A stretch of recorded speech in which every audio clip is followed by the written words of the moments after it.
लेकिन फिर भारत में भी आपने देखा मुस्लिम मैटर्स करके शुरू हो गया, हाँ फौरन उसकी जी कार्बन जी कॉपी बनाई। जी जी लेकिन जी। मैं आपकी बात को घुमा के वापस लाना चाहता हूं। क्या महाराष्ट्र में जो कुछ हो रहा है, जो सरकार वहां, क्योंकि आप शुरू से कहते रहे हैं कि महाराष्ट्र में जो सरकार का कॉम्बिनेशन बना है, ये पूरे तौर से खाड़ी देश और पाकिस्तान में जो गुर्गे बैठे हुए हैं, उनके पैसे से फंडेड ये सरकार बनी है, उनकी सपोर्ट से ये सरकार बनी है, जिसमें आप दाऊद का नाम बहुत ओपनली कहते हैं कि ये सरकार के पीछे वो ताकतें हैं। उन ताकतों ने, आप दो दो बड़ी घटनाएं देखें, उन ताकतों ने किस तरीके से महाराष्ट्र में एक चैनल के मालिक को टारगेट किया, एक हीरोइन को टारगेट किया, यानी जितनी भी नेशनल वॉइसेस थी, राष्ट्रवादी आवाजें थी, उनके खिलाफ ये सरकार ने काम किया। और इसी के साथ मैं आपको जोड़ना चाहता हूं, हाल के बिहार के चुनाव में जो भी कुछ आया हुआ है और जो रिजल्ट आए हैं, मैं उस पर लाना चाहता हूं आपको। देखिए मैं पहले बिहार बिहार जी की जी बात जी जी करूंगा। जी। और बिहार की बात, अगर आप चुनाव का, आप इसका परिप्रेक्ष्य, अगर परिप्रेक्ष्य समझना चाहते हैं, जी तो जी जी।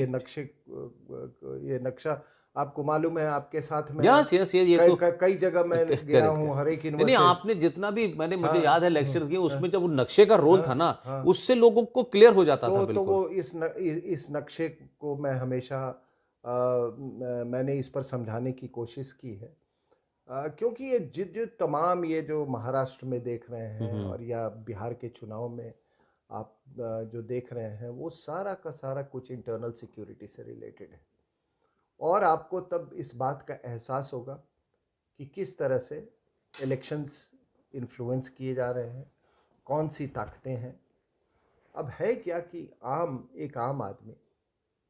एक आम आदमी सोचता है कि हम पार्टी हो गई, हम्म। वो CPI ML आ गया, हाँ उसके उतने सीट आ गए, SDPF आ गया। हाँ वो उसके साथ मिलके अगर चुनाव लड़ता तो वो चुनाव जीत जाता, उसने उसको धोखा धोखा दे दिया, वरना वो मुख्यमंत्री बन जाता है। बस इतने सारे ही तो वोट का, कुछ परसेंटेज का वोट का डिफरेंस था, इसलिए वो सरकार हार नहीं बन पाई उसकी। ये तमाम वो आपके इंटरटेनमेंट के लिए वो ठीक है। हाँ हाँ, ये इंटरनल, यस यस एब्सोल्युटली। ये नहीं, इलेक्शंस यू का, यूज द राइट वर्ड्स, ये हाँ, इंटरनल एंटरटेनमेंट। ये इंटरटेनमेंट के लिए आपके दैट्स वो राइट। आपकी जो समझ है, और वो आपके इंटरटेनमेंट के लिए ठीक है।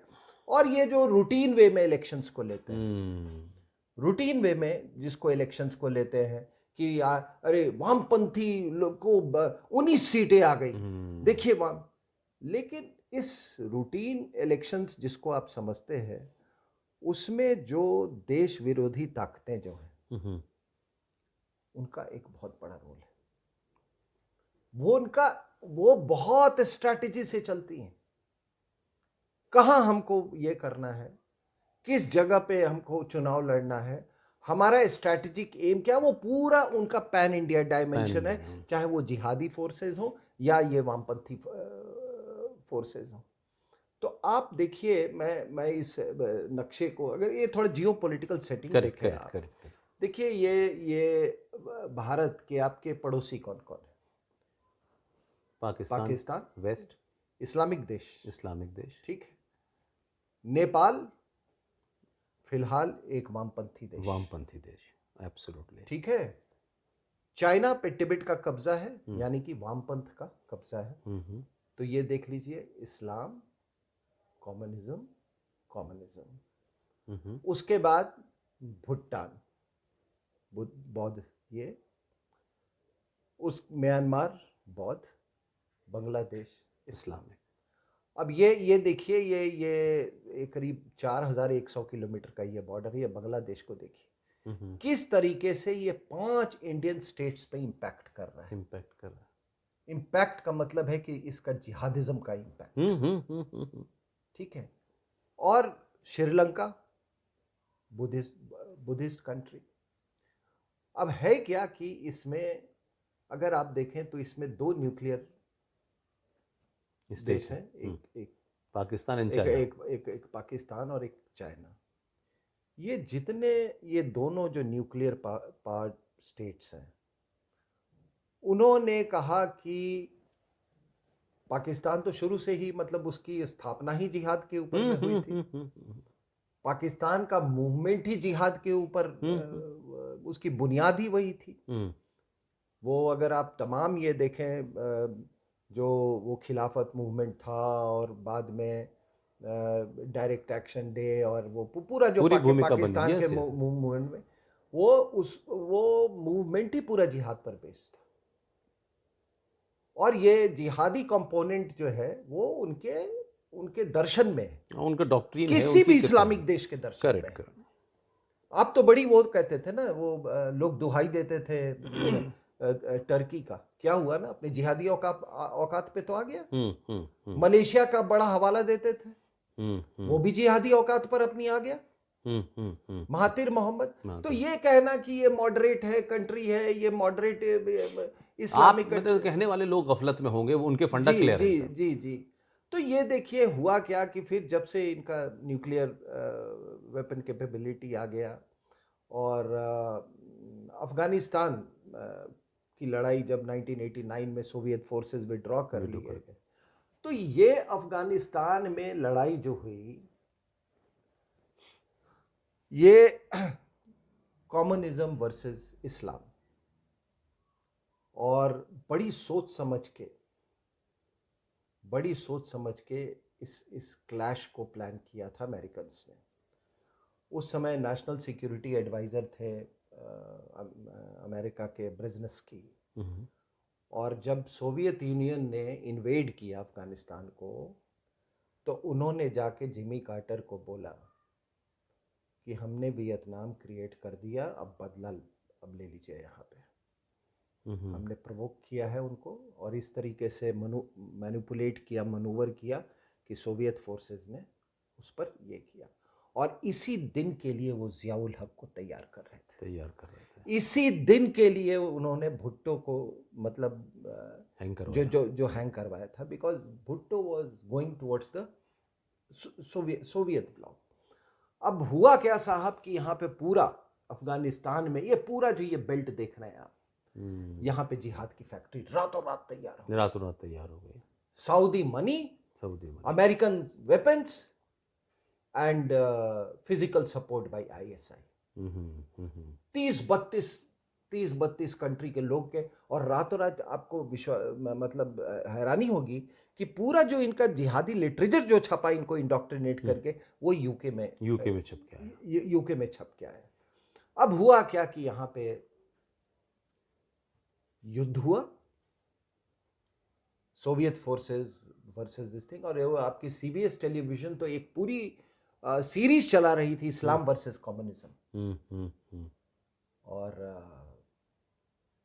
आपको मालूम है सोवियत फोर्सेस को विड्रॉ करना पड़ा।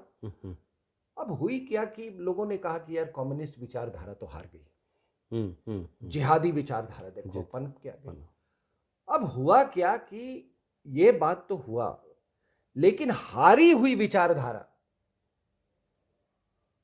वामपंथ कम्युनिस्ट विचारधारा, ठीक है। अब मुझे याद है पुष्पेंद्र जी, उस समय पार्लियामेंट में जब ये सब हुआ, इसके बाद सोवियत यूनियन का कोलैप्स हुआ, तो लोगों ने बड़ा टॉन्ट किया, और ये सोमनाथ चैटर्जी वगैरह के मुंह इतना सा उनका मुंह हो गया, उनके पास कोई जवाब ही नहीं था। तो उन्होंने, तो फिर ये हारी हुई विचारधारा और जीती हुई विचारधारा, ये दोनों हावी हो गई भारत के ऊपर। भारत के विरोध में दोनों का गठजोड़ हुआ, बिल्कुल। मतलब जैसे 89 के बाद से आप देखें तो कश्मीर में ये जितने जिहादी, उन्होंने तो कहा कि एक सुपर पावर को हमने हरा दिया, इंडिया कौन सी चीज है, तो उन्होंने अपने वो सारे लोग को डायरेक्ट कर दिया इधर, और उनको वेलकम करने वाले बहुत से लोग थे। आपके दौर में वहाँ चेचेन वगैरह के तमाम सारे वो किराए के वो आए हुए थे, इन्हीं को अंदर बुलाने के लिए जी आपके मुफ्ती मोहम्मद सईद ने अपनी बेटी को अगवा करवाया था, इसी ग्लोबल जिहाद को लाने के लिए। तो हुआ क्या कि उसके बाद से आप देखोगे फिर उसके बाद वो हिंदूज का जो इन्होंने एक्सोडस कराया, सब उसी के बाद। तो मेरा कहने का तात्पर्य क्या है कि जब ये कोल्ड वॉर, जब लोग कहते हैं कि कोल्ड वॉर, हालांकि हमारी मान्यता है कि कोल्ड वॉर खत्म नहीं हुआ था, और अब एहसास होता है कि वो Soviet union was supplanted by China as far as the Cold War is concerned. ठीक है, उसका उतना रीच और उसका वो इन्फ्लुएंस और वो नहीं होगा। लेकिन ये देखिए, ये इन्होंने फिर सोचा कि ये चलता रहा, कि इन्होंने पूरा अंडर एस्टिमेट किया कि अगर हम सोवियत यूनियन को वो कर सकते हैं तो इंडिया कौन सी खेत की मूली। That's right. That's right. लेकिन यहाँ पर तो भारतीय सेना ने इनको मैं कहा ना कि हमारे जो यंग ऑफिसर्स और ये इन्होंने छक्के छुड़ा दिए इनको, ठीक है। और कुछ जो इनके इनको प्रिजनर्स लेते थे और इनका इंटरोगेशन करते थे, तो वो कहते थे कि सर हम तो उधर भी लड़े हैं, अफगानिस्तान में भी सोवियत फोर्सेस के खिलाफ, लेकिन आपके लोग तो मतलब ये तो 1 to 1 लग जाते हैं ये बिल्कुल। अब इस बात के मैं आपको बता देता हूं कि अगर उस हिंदुस्तान की फौज नहीं होती और इस एरिया में एट्रिशन नहीं होता जिहादियों के ऊपर में, तो पता नहीं दुनिया भर में कितने 9-11 हो गए होते। तो उसके बाद ये न्यूक्लियर वेपन्स आया। न्यूक्लियर वेपन्स आने के बाद जब इनको ये न्यूक्लियर डिक्लेयर कर दिया आपने, न्यूक्लियर, उसके बाद से इन्होंने कहा कि अब न्यूक्लियर वेपन के छाया में हम अपना जो प्रॉक्सी वॉर है उसको हम उसको इम्पीटस दे सकते हैं। और इसके खौफ में, न्यूक्लियर वेपन्स के खौफ में, कभी हिंदुस्तान कन्वेंशनल वॉर नहीं करेगा। और उन्होंने उसके बाद ये जो प्रॉक्सी वॉर है उसको स्टेप अप कर दिया, उसको बिल्कुल वो थर्ड गियर में आ गए उसके बाद। क्योंकि उनको ये मालूम था कि इतना खौफ है न्यूक्लियर वेपन्स का कि ये कभी कन्वेंशनल वॉर होगा ही नहीं, और हम अपने मर्जी के मुताबिक कैलिब्रेट करते रहेंगे, कभी दिल्ली में, कभी जयपुर में, कभी मुंबई में, कहीं भी हमले करवाते रहो। 26/11 करवा दो, कुछ भी नहीं होगा। 26/11 में भी तो आपकी जो अपनी एनालिसिस है कि द इंटरनल करेक्ट people, वो they were all involved in this. it was just terror had taken a full circle from here to Mumbai.